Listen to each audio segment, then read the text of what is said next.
So you've got an amazing idea for a business and you're ready to put in the work to make it a reality. There's just one problem. You're a minor and you've got homework, after-school activities, a social life to balance, plus you're not really sure if you're legally allowed to start a business until you're 18. These are legit concerns, but you have come to the right place. I actually started my business when I was a minor, so I know all about what it's like to run a business as a teenager, the good, the bad, the ugly. Today, I'm going to answer all of your questions about what it means to run a business as a teen. Hi, I'm May Pak. I help makers, artists, and designers make a living by selling their handmade products online. I started my first business, Tiny Hands Jewelry, when I was just 15 years old. I had taken a jewelry making class with my mom and I just really fell in love with the process. And I also sold handbound books and journals that I taught myself to make. When I was still a teenager, then I discovered polymer clay, and the rest is Tiny Hands history. When I was starting out, I definitely had the passion and determination to run my own business. I really believed in my dream. But still, it wasn't easy learning how to run a business while I was still in high school and had other priorities, right? It was hard, but it wasn't impossible. And if I could do it, you can too. Now, you might already have a great idea for a business you want to start, or you might know you want to start a business, but you're not sure what the product should be. Some of us just have an entrepreneurial spirit, and that's great. And both the idea and that passion are key to running a successful business, but it doesn't matter which comes first. There are a ton of businesses that teenagers can start. If you're particularly good at a certain subject in school and you like working with kids or other teens, you can start a tutoring or babysitting business. There are websites like care.com where you can put up your profile, run a background check, and connect with families in search of someone like you. Tutoring and babysitting are great because they really don't cost you anything to start. You might have to pay $15 for a background check and find a ride to their house for a session, but that's basically it. Or maybe if you have a bicycle, perfect. Plus, working with other teens and kids can be super rewarding. You can also run errands for people. You can see if any of your neighbors need help getting groceries or dropping a package off at the post office. They'll likely appreciate the extra help and might even give you a tip. For this kind of job, you just need a car and a driver's license, of course. You can also ask neighbors if you can walk their dogs, do chores around the house like mowing the lawn, snow blowing, or washing windows. I'm willing to bet most people won't turn away the chance to relax for an hour instead of spending it mowing their lawn, right? You'll need to supply yourself with whatever equipment you need for that particular chore, unless you plan on asking to borrow the homeowners. When I started out, I actually did retail arbitrage for a while. Retail arbitrage is when you buy something from a local store and then sell it for a higher price elsewhere. I bought a packet of amethyst stones, broke them down into smaller packages, and resold them at a higher price to make a profit. This is a good idea for anyone who wants to jump into operating a product-based business. Of course, you can also make your own products. When I started out, I was selling my own hand-bound journals and jewelry. Today, I sell jewelry made of polymer clay. Back then, I was making them out of beads. This is a really rewarding experience for so many business owners, but it will require a bit of work. You have to make sure you can make enough of a product to keep up with the demand and that you can afford to buy all of the supplies you'll need to begin with, not including potentially paying for classes or books that teach you yourself how to make that craft. Still, if this is something you're really passionate about, you should absolutely go for it. If you do want to sell your own products, POD or print on demand is a great place to start for artists because you won't have any upfront costs. You can make anything from pillows to prints with your art on it, and it's relatively easy. The POD company you choose to work with will handle all of the manufacturing, the packing, and shipping, so all you need to do is make the product or make the art for the product and then promote it.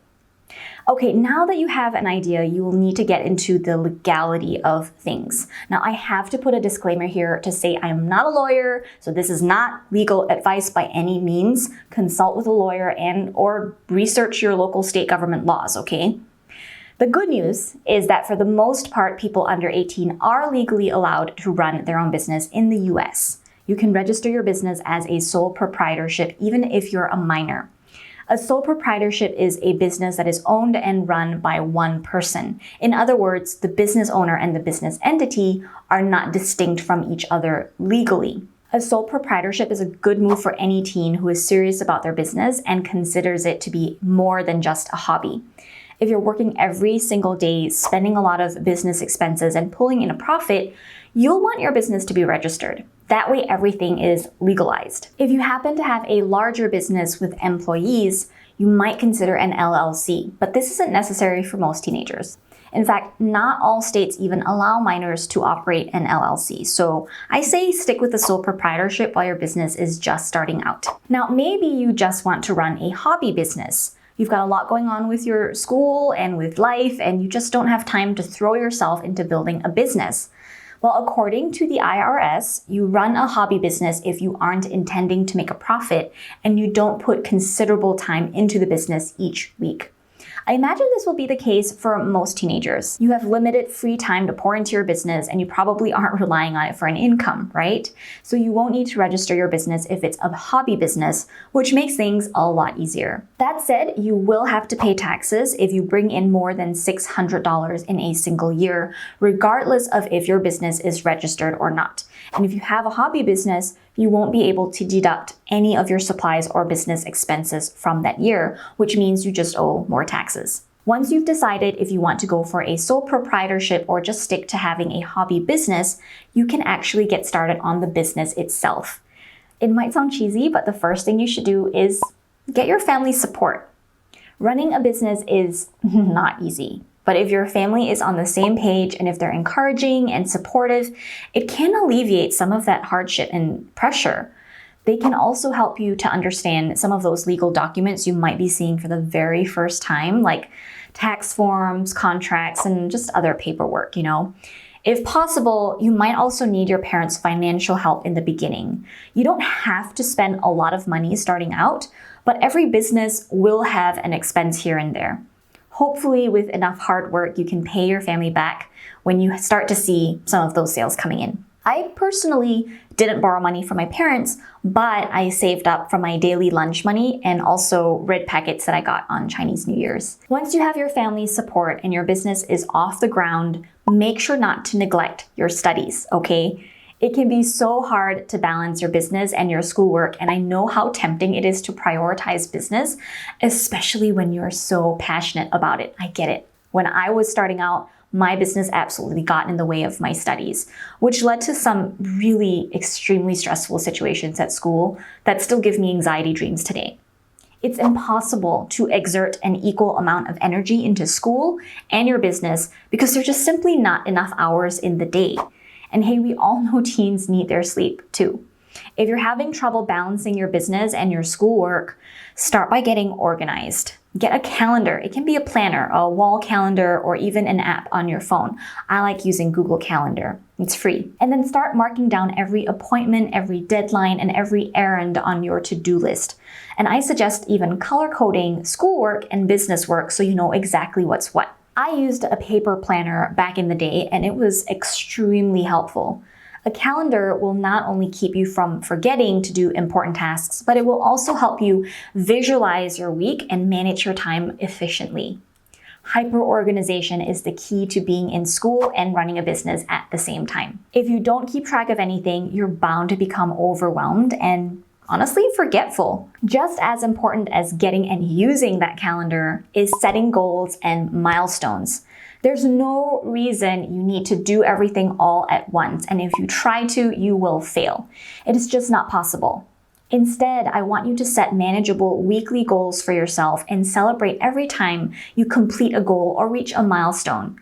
This will give you baby steps to aim for, which will help you to take your time getting things done instead of trying to rush to complete everything at once. There is no hurry, there's no real deadline except the one that you set for yourself. If you feel like you've got a good handle on your time management, you can start making your product. If you're selling something handmade, take the time to really perfect your craft, okay? The better you are at your art, the easier it will be for you to sell. People don't want to pay for products that look cheap or half-baked. They want to buy something that was made with care. So don't try to rush through making your products so you can get to selling them. While you're practicing your craft, learn all there is to know about starting a business, from how to price your products to where to market them and to how to handle customer service and just everything in between. Check out my channel to watch videos that focus on these specialized topics. And the more you learn, the better off your business will be. Having said that, I also don't want you to feel like your products need to be perfect before you put it out into the world. My products certainly were not really very good at all. In fact, I'm really embarrassed to show them to anyone, although maybe if you dig up some of my older videos, you might see them.